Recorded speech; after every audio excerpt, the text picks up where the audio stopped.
Hello everyone, welcome back to my channel. Let's continue our modern day Cinderella. Now we return to Alec. I sit on my gaming couch and pretend to watch Real Warlocks on Manhattan.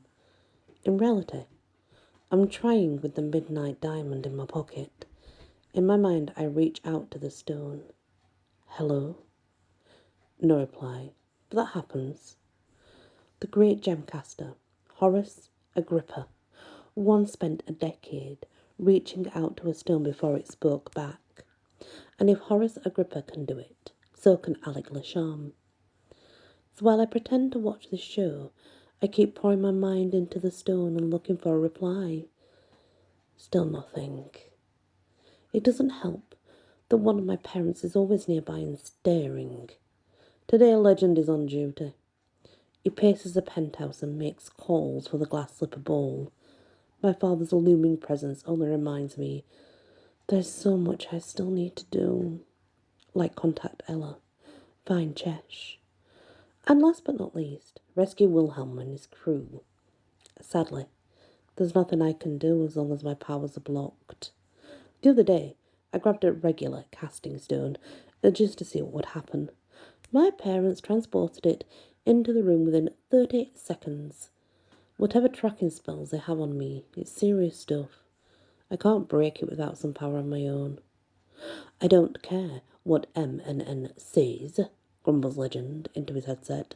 I promised Oprah an exclusive. M&N is out for an interview with me and Diamond. He pauses. Then let M&N shoot some stuff at Alec's school. There's a dance or something coming up. He hits a button on his cell and ends the call without saying goodbye. That's classic Legend. For my part, I pretend to be enraptured by whatever nonsense is happening in this TV show. It's all BS, by the way. For instance, this week's episode features a pair of so-called potion masters, Axe and Bax. Those over-ripped dudes spend 40 minutes mixing up a love serum on the kitchen stove. They use black kettles, empty eyedropper bottles, and something called dragon dust. What a crock. Potion masters only mix in glass balls. That way, they can see how their spell is working. In terms of bottles, they only put their creations into glass containers that are hand-blown and magicked up, not to explode. So manufactured eyedropper bottle is a big no-no. And finally, there's no such thing as dragon's dust. Question. Did the Axe and Bax people even meet an actual potion master before they signed up for this show? Legend plonks on the couch beside me. The fact that Axe and Bax are still presenting potion tips doesn't stop my father from interrupting the show. Not that I'm really watching. Even so, it's all part of the stuff I've been realising lately. Mostly it's becoming more and more clear how my parents want me to be some kind of Alec doll to their plans. Right now, that plan involves talking to Legend at this very moment. Good day at school, son. I pointedly raised my remote and turned down the sound. Fine. Principal Babs told me all about the assembly. Great way to introduce Ivy and Agatha to the community, eh? Their mother is a powerful potion master. Maybe, but neither of her daughters know the first thing about brewing up a spell. I heard they couldn't even boil water. Honestly, I wonder if Westlake Prep is the best place for Ivy and Agatha. It's perfect, Legend grins. I was just on the phone with Giselle, our new publicist. She agrees with me. It will be great for M&N to get some footage of your autumn masquerade. M&N. As in Magicorum News Network. Brilliant, right? It's a private school event. Legend has many kinds of laughs. I've categorized them over the years. Its current guffalo is a blast of noise that says you're totally wrong. I'll talk to the principal, says Legend. It will be fine. Whatever you say. I pick up the remote and crank up the volume again. Now wait, warns Legend. Your mother and I have been talking. For the record, no conversation with Legend has ever gone well, That includes your mother and I being talking. And that's what I ask, although I'm pretty sure where Legend is going with this conversation. M&N will be at the autumn masquerade. My father will want to create a viral moment for them. We think you should ask Ivy to the gala.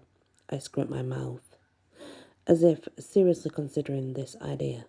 I can't take Ivy. Legend hops to his feet. Why not?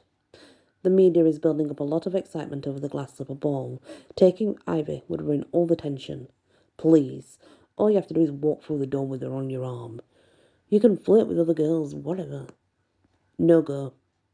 At the senior masquerade, it's tradition for dates to share a kiss, as in a serious kiss, precisely at midnight. If I walk in with Ivy as my date, well, then there's drama. Obviously, I'd rather have my legs broken in at least 3 places than take Ivy to the autumn masquerade. Some examples why, and these are all from today alone. 1. Excessive grabbing on my thigh at the assembly, not acceptable. 2. Calling the cafeteria the yum yum room, many times. 3. Referring to her own sister Agatha as that hag. 4. Persistently asking me if I hated Ella, or really, really hated Hella. Legend retakes his seat beside me. Speaking of Ivy, how did today go? It went well, and by this I mean it meant as well as having a hole drilled into my cranium. Now that I'm giving that detail to my parents, I'm lucky not to be chained up somewhere. Did you give her a tour of the school? I did. Excellent. Legend now launches into his classic bliss laugh. It's a series of low-pitched sounds that are appropriate for an attacking snake. From Legend, it's meant to convey that we are now having real man talk. How much time did you two, spend together? 2 hours, 14 minutes, and 37 seconds. And I loved all of it. So, you're getting to know each other? Absolutely. Great. I'll call Giselle now. We need to lock in Eminem for Saturday. As Legend fires up his cell phone again, I grip the midnight diamond more tightly in my pocket. The autumn masquerade is just 4 days away. I simply must speak to this stone before then. Oh no, guys, not good. Thank you for listening to this episode, and many blessings.